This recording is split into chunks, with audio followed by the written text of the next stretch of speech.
अनिद्रा के लिए आप क्या क्या उपाय अपना सकते हैं, किन किन औषधियों के द्वारा, किन किन घरेलू उपचारों के द्वारा आप औषधि के द्वारा इस अनिद्रा के रोग से दूर हो सकें। तो सबसे पहला उपाय ये है कि आप योग प्राणायाम के द्वारा इसको ठीक करें।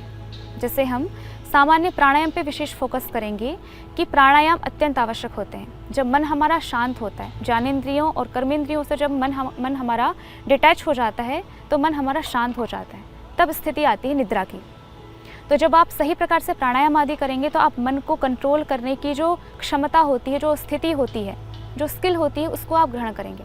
धीरे धीरे आप एकाग्रता कैसे प्राप्त करें, मन को कैसे वश में करें। जब आप चाहें तो मन आपका उस विषय में लगे, जब आप न चाहें तो उस विषय से हट जाए।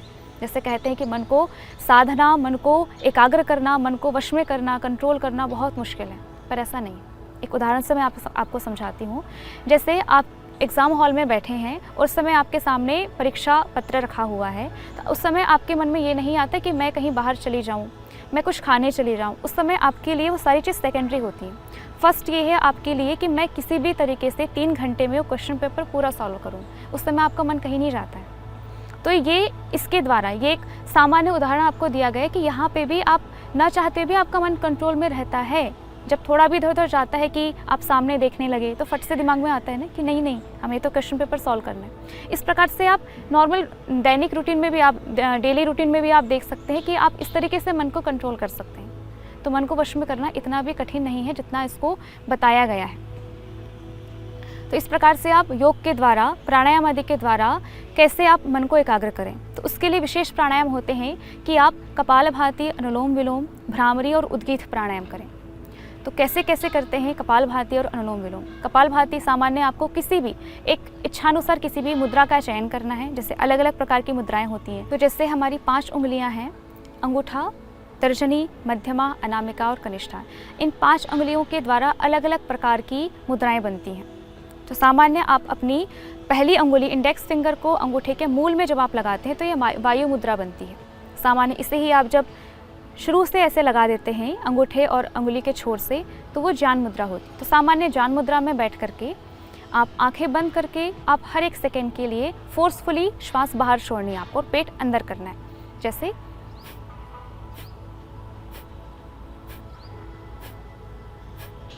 आप थोड़ी फीलिंग के लिए अपने पेट पर हाथ रख के फील करें कि किस प्रकार से आप पूरा पेट अंदर कर पा रहे हैं या नहीं। इस प्रकार से आप कपालभाति प्राणायाम कर सकते हैं। जब आप ऐसे 5 मिनट 10 मिनट लगातार करेंगे तो आपकी एकाग्रता में इजाफा होगा। इसी प्रकार से आप जब ऐसे आधा घंटा 1 घंटा करेंगे तो एकाग्रता में और वृद्धि होगी।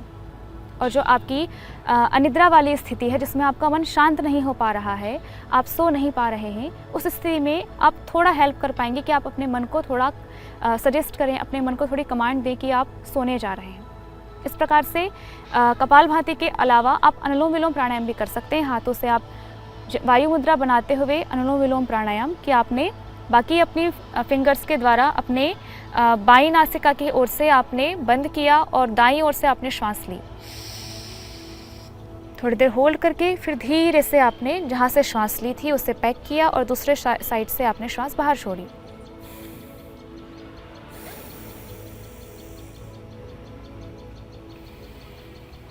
ऐसे एक बार श्वास लेना 2 से 2.5 सेकेंड के लिए, 1 सेकेंड या 2.5 सेकेंड के लिए होल्ड करना और धीरे धीरे श्वास बाहर छोड़ना। ये एक चरण होता है अनुलोम विलोम का। इस प्रकार से आप ऐसे लंबा जब करते हैं तो आपका मन एकाग्र होता है। अनुलोम विलोम प्राणायाम मन की एकाग्रता के लिए, मन की शांति के लिए अत्यंत महत्वपूर्ण प्राणायाम है।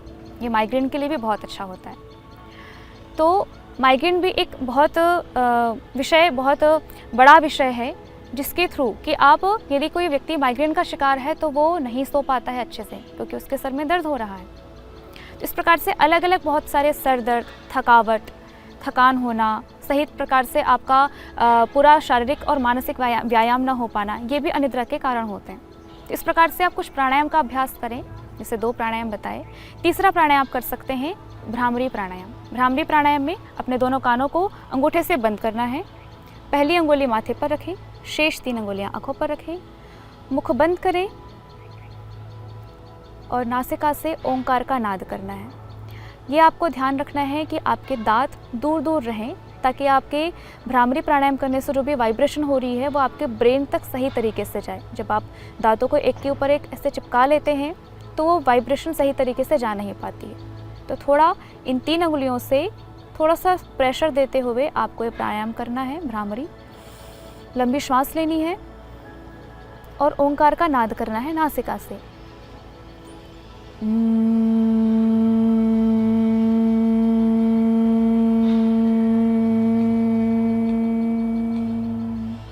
ऐसे ही श्वास भरते हुए फिर से करेंगे।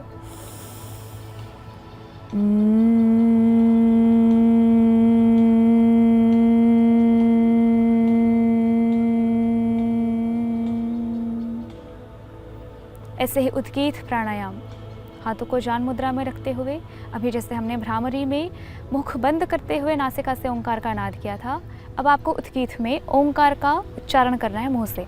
श्वास भरेंगे, ओंकार का उच्चारण, ओ।